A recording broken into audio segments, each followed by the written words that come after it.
Hi everyone, it's me again, Daniel Uy, your marketing professional here at Toyota Cubao.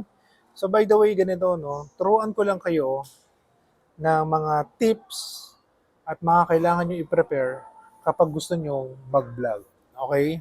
So ako kasi noon, nung una kong vlog, bira lang ako ng bira.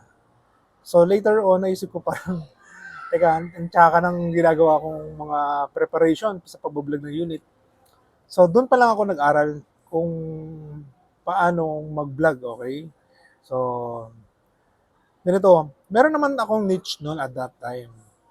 So, I am in a Toyota dealership and syempre ang binablog natin is mga sasakyan natin, mga produkto natin. And yun, iniikutan natin. Kaya nga lang, yung mga proper way kung paano natin gagawin yun, medyo wala ako noon. Okay? So, kung hindi man kotse yung bablog nyo, ito yung mga gagawin natin. So, to prepare for a successful vlogging career, consider the following steps. Okay, number one, kailangan natin makapamili ng sariling niche.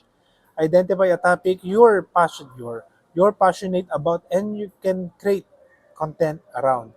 So kagaya ko, sasakyan ang gusto ko.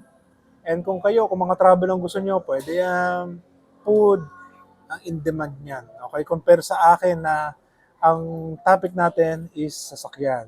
So dito kasi very limited ang audience natin kung sino lang yung gustong bumili ng sasakyan, sila lang talaga yung maghahanap. Compare sa mga pagkain, lahat, lahat ng Pilipino gusto yan. Okay? So pangalawa, gather your equipment.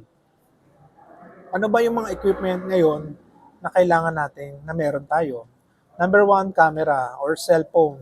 Kung medyo mayaman-yaman kayo, bumili kayo ng SLR. So ako noon, not to promote, no, I have Canon M50, yung Mark 1. Okay? So binili ako siya ng mga accessories, mga lightning, shotgun mic, tripod, no? So umabot ako na nasa 50 plus noon. Okay? And hindi nyo naman kailangan umabot sa ganung punto. Pero pag nagkaroon na kayo ng pera, tsaka na lang kayo bumili.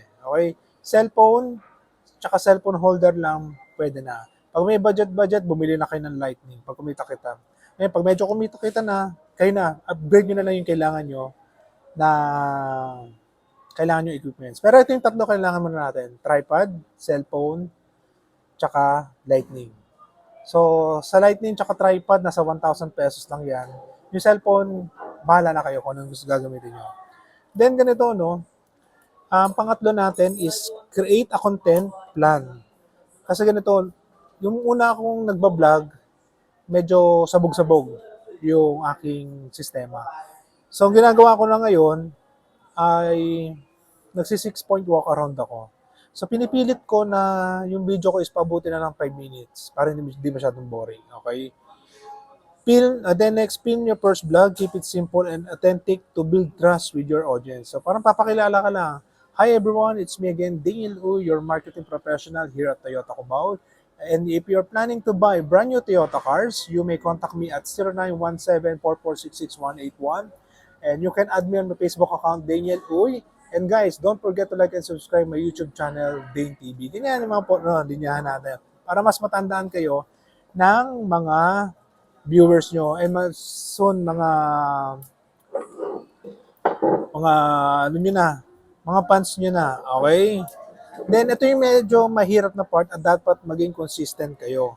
Edit and upload. So, if you want to be a vlogger, at nagpapakilala kayo, make a video at least 3 to 4 per week. So, gandaan nyo yung content na yan na kung saan yung hindi kayo makakalimutan ng tao. Okay? Gawa lang 3 to 4. Pag medyo nakikilala ka na ng tao, at least 2 per week ang gagawin mo, especially sa YouTube. Then, promote and engage, share your content on social media, and interact with your audience to grow your followers. Please take note na kapag nag-comment sila, replyan nyo sila para nalalaman nila at nare-recognize mo sila na sila ay nakakausap nyo. By following this step, you can start a blogging journey and work toward becoming a successful content creator. Guys, sa totoo lang, marami ng mga empleyado alam nyo na, nag-resign para maging content creator. At sana dumating tayo sa punto na yung source of income natin ay ang paggawa lang ng video. Marami na nakakagawa niyan, guys. Tingnan si Lance. Hindi ako masyadong nanonood ng video niya, no? Pero kahit na, di ba? Napapanood ko pa rin, dinadaanan ko pa rin yung kanyang mga videos dito sa Facebook. So, at least siya nakakaingit, no? Pero syempre, pinaghirapan niya yung part na yan and expect na kapag ginawa nyo rin naman yung prosesong yun, lahat naman tayo magiging successful. Okay? So, tatandaan natin, lahat nagsisimula sa zero. Lahat nagsisimula sa pinakababa. Lahat humahakbang ng step 1. At tandaan nyo, sa bawat step nyo, may mga ups and downs yan. Pero tatandaan nyo, pag lagpasan nyo yan, magiging successful tayo na. So, kung may mga katanungan pa kayo, message nyo na ako. Bye!